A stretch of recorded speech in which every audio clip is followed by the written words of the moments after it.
Govinda Greens, premium and limited plots, prime location, destination that define your status. In front of Ames, Govinda Greens.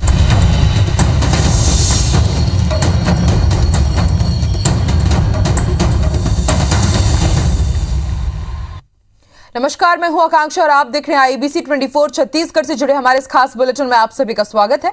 देखते हैं खबरें विस्तार से। UP के महोबा में कांग्रेस की प्रतिज्ञा रैली हुई, जिसमें प्रियंका गांधी के साथ सीएम भूपेश बघेल भी शामिल हुए। सीएम भूपेश बघेल ने छत्तीसगढ़ में हुए कांग्रेस सरकार के कामकाज और योजनाओं का बखान किया, साथ ही बीजेपी को भी जमकर घेरा। उन्होंने कहा कि आजकल यूपी में कांग्रेस की हवा चल रही है। एक समय था जब जाति के आधार पर वोट पड़े, एक समय आया जब धर्म के नाम पर वोट पड़े। सवाल इस बात का है कि जनता को आखिर मिला क्या। प्रियंका गांधी अब प्रतिज्ञा लेकर आई हैं कि किसानों से 2500 क्विंटल में धान और गेहूं खरीदेंगी। हमने छत्तीसगढ़ में किसानों के कर्ज माफ किए, 3/4 बहुमत मिलते ही हमने किसानों और गरीबों के लिए काम शुरू किया। अब यूपी के किसानों का कर्ज माफ होगा। ये लोग गौ माता की पूजा करने वाले लोग हैं, लेकिन गौशाला चलाने वाले लोग मोटे हो रहे हैं और गौ माता पतली हो रही है। पूरे हिंदुस्तान में कोई सरकार गोबर नहीं खरीदती, लेकिन हमने गोबर खरीदी भी की। वहीं प्रियंका ने अपने संबोधन में सीएम भूपेश बघेल की तारीफ की और केंद्र और यूपी सरकार को घेरते हुए कहा कि प्रधानमंत्री नरेंद्र मोदी के करीबी उद्योगपति करोड़ों में कमा रहे हैं, लेकिन जनता की आमदनी कितनी कम है। प्रियंका ने यूपी की जनता से कई वादे किए और आवारा पशुओं की समस्या को दूर करने के लिए छत्तीसगढ़ मॉडल लागू करने की बात कही। राष्ट्रीय महासचिव और उत्तर प्रदेश, ये सारे काम हमने छत्तीसगढ़ में किए। ये तो गौ माता के पूजा करने वाले लोग हैं, लेकिन आजकल गौशाला में गौशाला चलाने वाले मोटे हो रहे हैं और गौ माता दुबली हो रही है।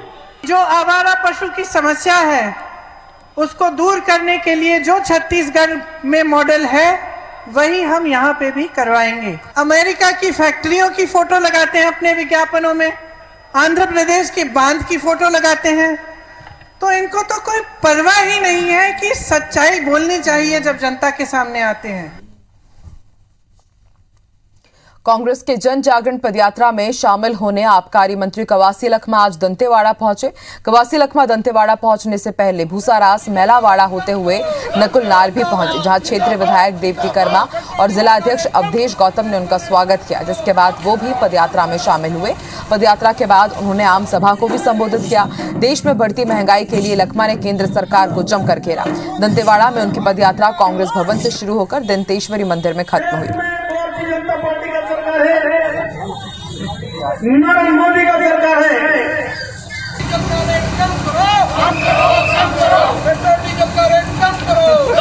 जिंदाबाद जिंदाबाद जिंदाबाद, पेट्रोल डीजल का रेट कम करो।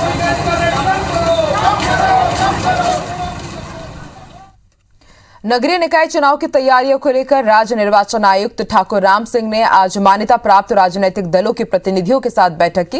इस बैठक में BJP, Congress, BSP, SP, NCP और जनता कांग्रेस पार्टी के प्रतिनिधि शामिल हुए। बैठक में राज्य निर्वाचन आयुक्त ने सभी दलों के प्रतिनिधियों से आदर्श आचार संहिता, चुनाव के नियम निर्देश और कोविड प्रोटोकॉल के पालन पर विस्तार से चर्चा की। सबसे ज्यादा जोर चुनाव प्रक्रिया के दौरान कोविड प्रोटोकॉल के पालन पर दिया गया। सभी दलों को निर्देश दिए गए हैं कि चुनाव रैली, सभा और जुलूस में कोविड प्रोटोकॉल का ध्यान रखा जाए। साथ ही नामांकन के समय प्रस्तावक और उम्मीदवार का डबल डोज वैक्सीनेटेड होना जरूरी रखा गया है। सभी प्रतिनिधियों को आदर्श आचार संहिता के कड़ाई से पालन करने के निर्देश दिए गए। मान्यता प्राप्त राजनीतिक दलों की बैठक बुलाई थी। सभी दलों के लोग उसमें उपस्थित हुए और उनको विस्तार से निर्वाचन प्रक्रिया की जानकारी दी गई। चाहे प्रचार के दौरान चाहे रैली हो, आम सभाएं हों, जुलूस हों, उन सभी में कोविड प्रोटोकॉल का पालन सुनिश्चित कराया जाएगा। छत्तीसगढ़ में 10 जिलों में नगरीय निकाय चुनाव की घोषणा के साथ अब सभी दल तैयारी शुरू कर चुके हैं, लेकिन भाजपा के चुनाव प्रभारी, निकाय प्रभारी और निकाय सह प्रभारी की लिस्ट पर राजनीति शुरू हो गई है। लिस्ट को लेकर भाजपा के अंदरूनी कलह के भी आरोप लग रहे हैं भाजपा के ऊपर। इस पर कांग्रेस ने भाजपा से पूछा है कि इस पूरी लिस्ट में दिग्गज आदिवासी नेता नंद कुमार साय कहां हैं। निकाय चुनाव के लिहाज से दुर्ग सबसे महत्वपूर्ण जिला है, लेकिन यहां के दिग्गज नेता विजय बघेल, प्रेम प्रकाश पांडे, सरोज पांडे आखिर कहां है? कांग्रेस के इस आरोप पर नेता प्रतिपक्ष धर्मलाल कौशिक ने कहा कि पार्टी के तमाम नेता एकजुट और मजबूत होकर नगरीय निकायों में जीत के लिए काम कर रहे हैं। उन्होंने दुर्ग जिले में ही तैनात सभी दिग्गजों के नाम गिनाते हुए पूछा कि यहां और भी कोई दिग्गज छूट रहे हैं क्या? नगरीय निकाय चुनाव के लिए पार्टी की तरफ से 22 दिग्गज नेताओं को नियुक्त किया गया है। इसमें धर्मलाल कौशिक, बृजमोहन अग्रवाल, अजय चंद्राकर, केदार कश्यप, अमर अग्रवाल, संतोष पांडे, रामविचार नेताम, राम सेवक पैकरा जैसे नाम शामिल हैं। दुर्ग में सभी दिग्गज नेता वही हैं।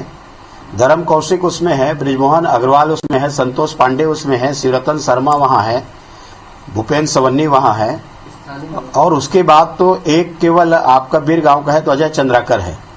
अब मुझे लगता है कि प्रदेश में और इससे बड़े दिग्गज नेता कोई बचे होंगे तो आप लोग सुझाव मुझे देना। आज कल उन्होंने सूची जारी की प्रभारियों की, वो सूची बोल रही कि उनके यहाँ गुटबाजी है। दुर्ग जिले में 3 निकायों में चुनाव है, लेकिन सरोज पांडे क्या उस सूची में आपको दिखे कहीं? क्या उसमें विजय बघेल दिखे उस सूची में? क्यों नहीं है? तो घुटी लड़ाई के कारण ही नहीं है ना। प्रेम प्रकाश पांडे जी हैं उस सूची में? नहीं है। इसी बीच बड़ी खबर आपको रायपुर से बता दें, नशा कारोबार पर बड़ी कार्रवाई की गई है और अवैध शराब के साथ 8 तस्कर गिरफ्तार किए गए हैं। मध्य प्रदेश के 45 पेटी अंग्रेजी शराब जब्त की गई है, 3 कार भी बरामद की गई है और 28 लाख का सामान बरामद किया गया है। उरला धरसीवा विधानसभा पुलिस ने यह बड़ी कार्रवाई की है। तो नशा कारोबार पर बड़ी कार्रवाई की गई है। अवैध शराब के साथ 8 तस्कर गिरफ्तार किए गए हैं। मध्य प्रदेश की 45 पेटी अंग्रेजी शराब जब्त की गई है और तस्करों के पास से 3 कार और 28 लाख का सामान बरामद किया गया है। उरला धरसीवा विधानसभा पुलिस ने यह बड़ी कार्रवाई की है। 8 शराब तस्करों को गिरफ्तार किया गया है।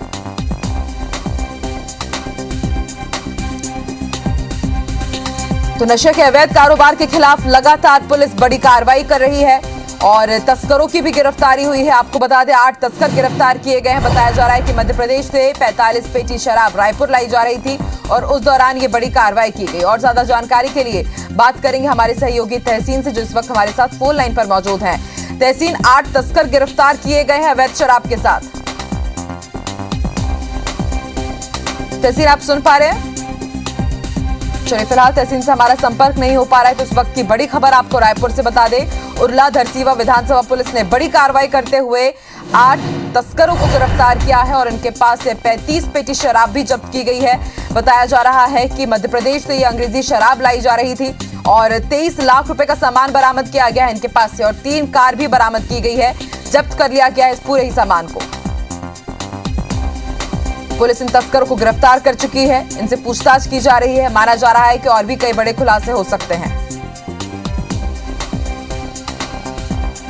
चलो एक बार फिर से बात करेंगे हमारे सहयोगी तहसीन से। तहसीन, 8 तस्कर गिरफ्तार हुए हैं अवैध शराब के मामले में। निश्चित तौर पे ये बड़ी कार्रवाई जो नशे के खिलाफ जो राजधानी पुलिस ने की है वो 3 थाना इलाकों में की गई, जिसमें विधानसभा, धरसीवा, उरला, ये 3 थाने हैं। और जिस तरीके से राज्य सरकार नशे के खिलाफ जो है काफी गंभीर है और खासतौर से जो शराब तस्करी और गांजे को लेके जो गंभीर है उसको लेके पुलिस ने एक बड़ी कार्रवाई यहाँ पे की है। और जिस तरीके से विधानसभा थाने की अगर बात करें तो वहाँ पे 14 पेटी अंग्रेजी शराब जो मध्य प्रदेश की बनी हुई है उसमें बेमित्रा के 3 जो शराब तस्कर हैं, सुनील पटेल, रोशन पटेल और डोमन, इनको गिरफ्तार किया। उनके पास से 5,91,000 का मशहूर का जो स्विफ्ट कार समेत है उसको जब्त किया गया है।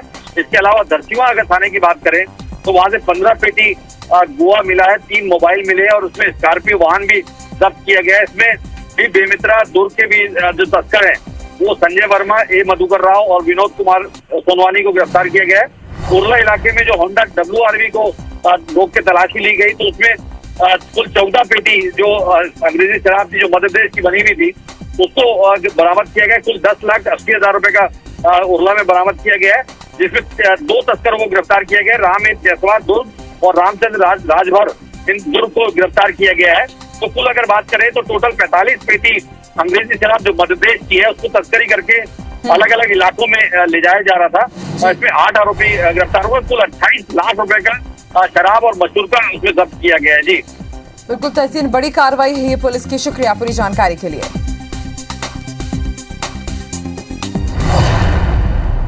चिटफंड मामलों के निपटारे के लिए सीएम के सख्त निर्देश के बाद पुलिस विभाग अब एक्शन में है। बीएन गोल्ड चिटफंड कंपनी पर नकेल कसने के बाद बिलासपुर पुलिस ने कंपनियों से जुड़े 58 आरोपियों की लिस्टिंग करके उनके ठिकानों पर दबिश दी। इनके खिलाफ जिले में अलग अलग 16 प्रकरण दर्ज है।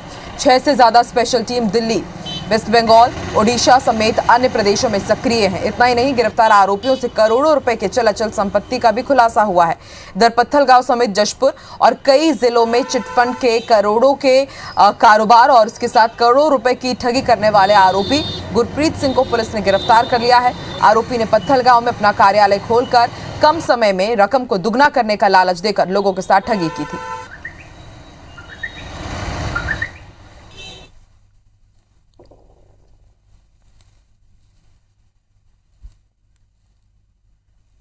सबसे पहली प्राथमिकता हमारी ये है कि जो शेष बचे हुए आरोपी हैं उनको गिरफ्तार किया जाए, और इसके लिए हमारे ज़िले में अभी 58 आरोपी और शेष है जिनको गिरफ्तार किया जाना बाकी है। दूसरी प्राथमिकता है जो संपत्ति के संबंध में जानकारी लेना, और जो भी संपत्ति प्राप्त होती जानकारी उसके संबंध में कुर्की की प्रक्रिया आगे बढ़ाना। 2019 में अपराध कायम किया गया था, उसके बाद से ये संचालक जो हैं ये फरार थे। टीम ने इनको अमलेश्वर दुर्ग से आज गिरफ्तार किया है। पुलिस रिमांड प्राप्त करने के बाद इसकी जो संपत्ति है, इसने जो पैसे हैं वो कहाँ खपाया है उसके बारे में जांच की जा रही है।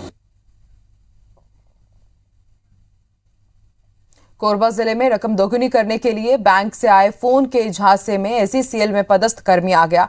कर्मचारी का कहना है कि साल 2020 दिसंबर में एसबीआई के हेड ऑफिस हैदराबाद से एक फोन आया था जिसमें आईपीओ में इन्वेस्टमेंट से रकम दोगुनी होने की बात बताई गई। बैंक से फोन होने के कारण कर्मचारी ने राशि इन्वेस्ट करने को मंजूरी दे दी और कई किश्तों में 22 लाख से ज्यादा रुपए जमा करा दिए। घटना के 1 साल बीत जाने के बाद कर्मचारी को 72 लाख रुपए लेने के लिए 3,60,000 टैक्स जमा करने के लिए कहा गया। घटना के बाद कर्मचारी को ठगी होने का एहसास हुआ और उसने मामले की रिपोर्ट दीपका थाने में दर्ज कराई। फरियादी की शिकायत पर पुलिस ने धारा 420 के तहत मामला दर्ज कर जांच शुरू कर दी है।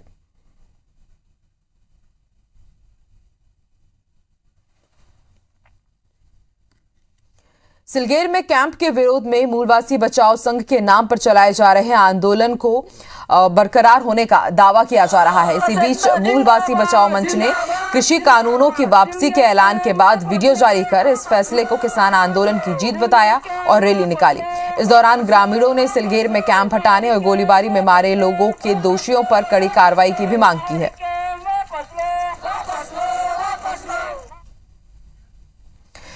छत्तीसगढ़ में अचानक ब्लैकआउट होने की स्थिति में ताप विद्युत ग्रहों को सिर्फ 40 मिनट में दोबारा शुरू किया जा सकेगा।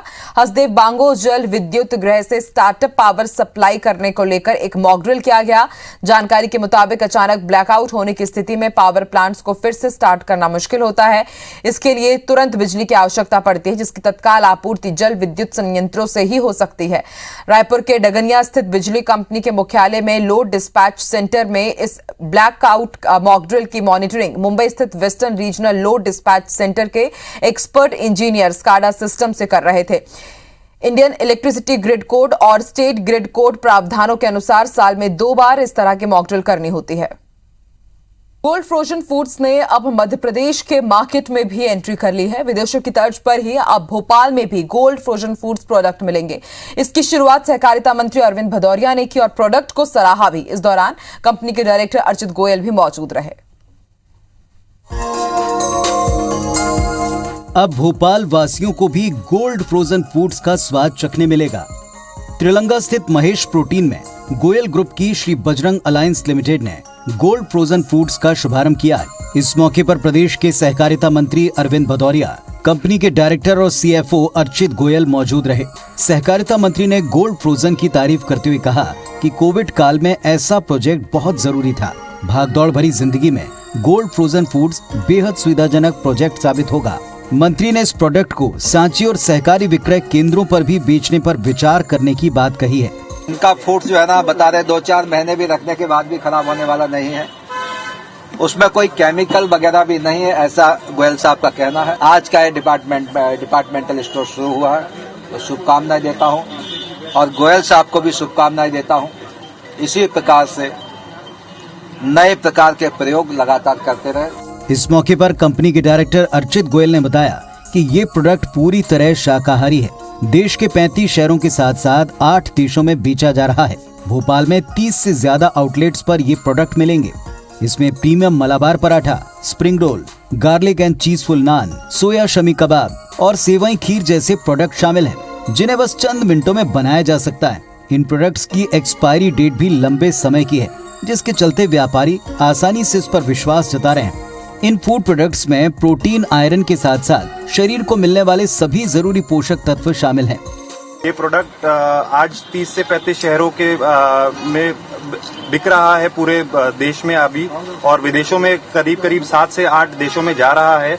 और हम प्रयास ये जरूर करेंगे कि अपने मध्य भारत की छाप पूरे विश्व में और पूरे दुनिया में एक अच्छे ब्रांड और अच्छे प्रोडक्ट के साथ में छोड़ें। नॉर्मली जो होता है आलू से बना हुआ रहता है, ये जो है किनोवा से बना हुआ है। किनोवा जो होता है हेल्थ के लिए बहुत अच्छा होता है। आलू पराठा हो गया, लच्छा पराठा हो गया, ये थोड़ा डिफरेंट वैरायटी जो दूसरे कंपनीज में नहीं आती, इसकी वैरायटी में बहुत अच्छी क्वालिटी है। विदेश की तर्ज पर अब भोपाल में भी गोल्ड फ्रोजन फूड प्रोडक्ट की शुरुआत हो चुकी है। मार्केट में लॉन्च होते ही राजधानी में गोल्ड फ्रोजन फूड्स के अनूठे प्रोडक्ट्स की बिक्री देखने को मिल रही है। Bureau report, IBC 24। इस बुलेटिन में फिलहाल इतना ही। आप देखते रहिए IBC 24। नमस्कार।